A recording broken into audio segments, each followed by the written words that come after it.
আসসালামু আলাইকুম বন্ধুরা, আশা করি আপনারা ভালো আছেন।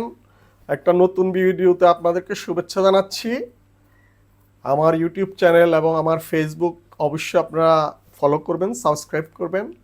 আর বন্ধুরা, আজকের ভিডিওটা আসলে আপনারা দেখেছেন, সারা বাংলাদেশের মানুষ অবগত আছে। গতকাল আমাদের সেনাপ্রধান জেনারেল ওয়াকারুজ্জামান যে বক্তব্য রেখেছেন, এই বক্তব্য সম্বন্ধে কিছু কথা বলার জন্যই ভিডিওটা করা। আসলে আমাদের দেশ এক ক্রান্তি লগ্নে আছে।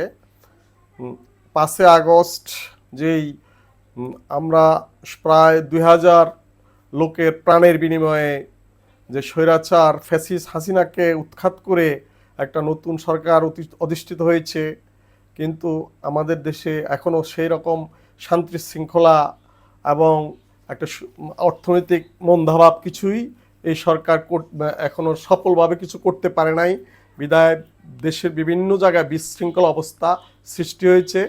বিশেষ করে যেই আশা আকাঙ্ক্ষা নিয়ে আমাদের এই যেই 5 আগস্ট দেশটার থেকে ফ্যাসিস্ট হাসিনাকে উৎখাত করা হয়, যে আকাঙ্ক্ষা নিয়ে মানুষের আকাঙ্ক্ষা ছিল সব কিছু আবার সুন্দর হয়ে যাবে আমাদের দেশের, কিন্তু ডক্টর ইউনূসের সরকার শপথ নেওয়ার পর থেকে তারা আসলে বিভিন্ন রকম কাজে কর্মে সফল হতে পারে নাই। বিশেষ করে পলিটিক্যাল দলগুলোর সাথে তাদের যে বিশ্বস্ততা, সেদিকটাও তারা ভালোভাবে অর্জন করতে পারে নাই।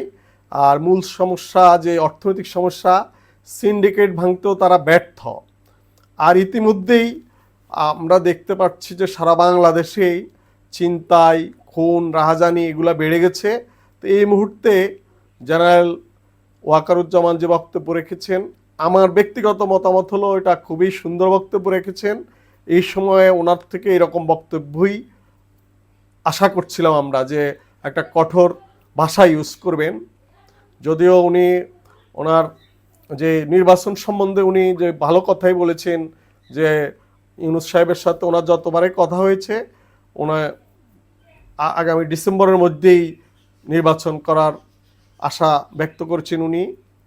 আর উনি একটা কথা খুবই স্পষ্ট করে বলেছেন, যে বিশেষ করে বৈষম্য বিরোধী আন্দোলনের ছাত্রছাত্রী এবং জামাত ইসলাম এবং বিএনপির সমমনা দলগুলো সবার মধ্যে যে বিশ্বাসহীনতা, অবিশ্বাসের ছায়া, নিজেদের মধ্যে ঠোকরাঠুকরি, এক একজনের বিরুদ্ধে বিভিন্ন রকম বক্তব্য দিচ্ছে, এটা সম্বন্ধে তিনি হুঁশিয়ারি উচ্চারণ করেছেন যে আপনারা যদি এইভাবে আপনাদের মধ্যে ঐক্য নষ্ট হয়, আপনারা যদি আপনাদের নিজেদের মধ্যে বিশ্বাস না থাকে, তাহলে দেশের স্বাধীনতা এবং সার্বভৌমত্ব হুমকির মধ্যে পড়তে পারে।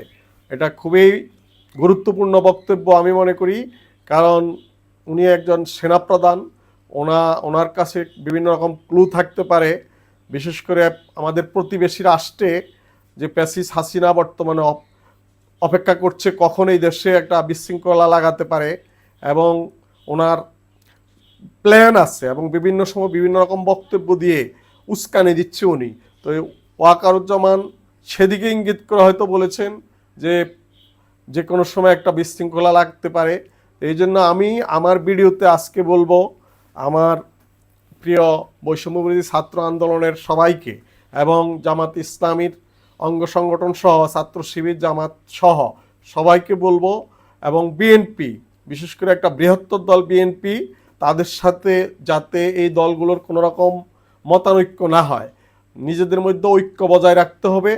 আমাদের সবার প্রয়োজন একটা গ্রহণযোগ্য নির্বাচন, একটা সুন্দর নির্বাচন হবে, সবাই ওটাতে নির্বিঘ্নে ভোট দিতে পারবে এবং সবাই নির্বাচনমুখী হয়ে যাওয়া উচিত। এবং ইউনূস সরকারকে বলবো, আপনি অবিলম্বে সুস্পষ্ট একবারে ঘোষণা দিন যে আগামী ডিসেম্বরে নির্বাচন হবে এবং এই নির্বাচনে নিরপেক্ষভাবে নির্বাচন হবে। আপনারা কোনো দলের হয়ে কাজ করবেন না, এই ব্যাপারে আপনারা বিএনপিকে এবং জামাত শিবিরকে নিশ্চয়তা দিন, যাতে তাদের মধ্যে আপনাদের প্রতি কোনো অবিশ্বাস না থাকে। এই অবিশ্বাসটা কেটে গেলেই ইনশাল্লাহ দেশের পরিস্থিতি উন্নতি হবে। সব পক্ষ জোরালোভাবে কাজে লাগবে, যে আমাদের দেশে শান্তি শৃঙ্খলার জন্য সবাই কাজ করবে। ইনশাল্লাহ আশা করি আপনারা ডক্টর ইউনূস সরকার দ্রুত সময়ের মধ্যে নির্বাচনের রোডম্যাপ এবং সুস্পষ্ট ঘোষণা দিবেন যে আমরা ডিসেম্বরে একটা সুন্দর নির্বাচন করব। ডিসেম্বর থেকে কিছু এই মাস জানুয়ারি ফেব্রুয়ারি তো যেতে পারে, এটাতে কোনো সমস্যা নাই, কিন্তু বিএনপি এবং জামাত এবং অন্যান্য সবার আকাঙ্ক্ষা একটা সুস্পষ্ট রোডম্যাপ ঘোষণা। আর বৈষম্যবিরোধী ছাত্র আন্দোলনরা যেই নতুন দল করতেছেন, আমরা সাধারণ মানুষ তাকে স্বাগত জানাই, কারণ আমাদের দেশে একটা নতুন একটা রাজনৈতিক শক্তি জরুরি। বৃহত্তর দলদের সাথে যেই সরকারের ক্ষমতা আসুক, জবাবদিহিতার জন্য যদি এই ধরনের দল ঘোষণা হয় আমরা স্বাগত জানাই।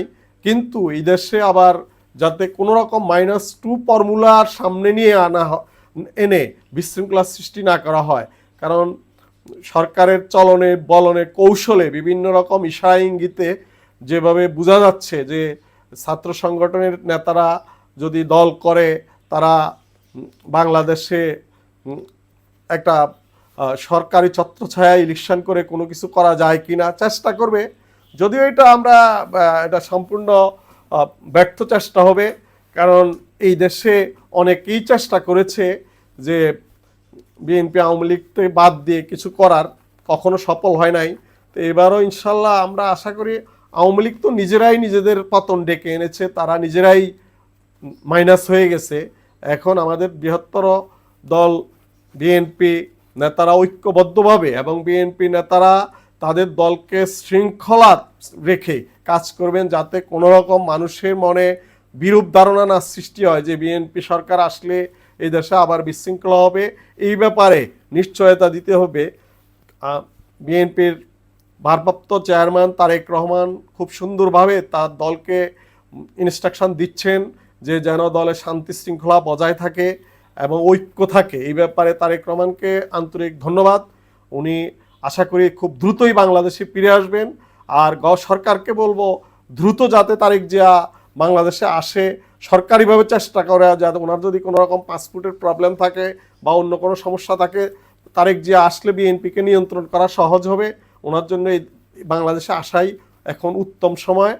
আর যারা বিএনপির মধ্যে যারা বিগত দিনে বিভিন্ন রকম সন্ত্রাসী কর্মকাণ্ডে জড়িত ছিল এবং রাজনৈতিকভাবে যাদের জনগণের মধ্যে একটা বিরূপ ধারণা আছে যে এরা দুর্বৃত্ত বা দুর্নীতিবাজ, ওই ধরনের নেতারা যাতে কোনো রকম বিএনপিতে আর স্থান করে নিতে না পারে, সে ব্যাপারে বিএনপিকে সজাগ থাকতে হবে।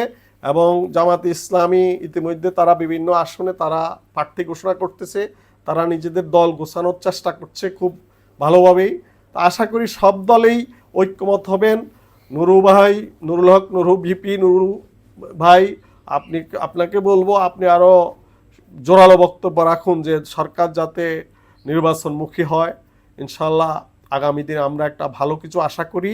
আর সন্ত্রাস দমনের ব্যাপারে বাংলাদেশ সেনাবাহিনী এবং পুলিশ বাহিনীর সবাই বর্তমান যেভাবে একটা দ্রুত কাজ করছে, বিভিন্ন জায়গায় টহল দিচ্ছে, এটা যেন আরও দ্রুত হয় এবং কোনো রকম দেশে আইনশৃঙ্খলার অবনতি না ঘটে, এই ব্যাপারে সচেষ্ট থাকবেন। তো বন্ধুরা, আশা করি আপনারা আমার কথাটা বুঝতেই পেরেছেন আমি কি বলতে চেয়েছি। ইনশাল্লাহ আমরা আশার আলো নিয়ে বেঁচে থাকব, আগামী দিনে একটা সুন্দর কিছু হবে, এই আশা ব্যক্ত করে আমার বক্তব্য শেষ করছি। ধন্যবাদ সবাইকে।